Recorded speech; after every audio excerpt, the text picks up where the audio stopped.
সমস্ত YouTuber Facebook ফলোয়ারদের বলবো যে আপনারা খাসির মাংস হোক, গরুর মাংস হোক বা আরও কিছু হোক, এই যে ছুরি দিয়ে জবাই করা, ছাড়া লটকানো মাংস, এগুলো আপনারা পোস্ট করে ফেসবুকে বা কোনো রকমের মিডিয়াতে ছাড়বেন না। জোরহাত করে আপনাদের বলছি, কোনো ভাই যেন এমনটা পোস্ট না করেন। দ্বিতীয় কথা বলবো, আপনারা সেই কুরবানির মাংস নিয়ে যে এমন হাইলাইট করবেন না, পোস্ট করবেন না, যাতে অন্যান্য সম্প্রদায়ের আঘাত লাগে, তাদের বিবেকে ধাক্কা লাগে, তারা কষ্ট পায়। কেননা আল্লাহ রসুল এটা নিষেধ করেছেন। আল্লাহ রসুল এর আগেও আমি বলেছি ভিডিওতে যে এক মুসলমান অপর মুসলমানের ভাই।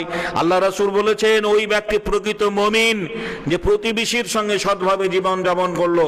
আপনাকে ভাবতে হবে, আমরা পশ্চিম বাংলার মানুষ, এখানে হিন্দু, মুসলমান, খ্রিস্টান, জৈন, ইহুদি, বৌদ্ধ সমস্ত ধর্মের সমন্বয়ে বাংলা তথা ভারতবর্ষ গড়ে উঠেছে।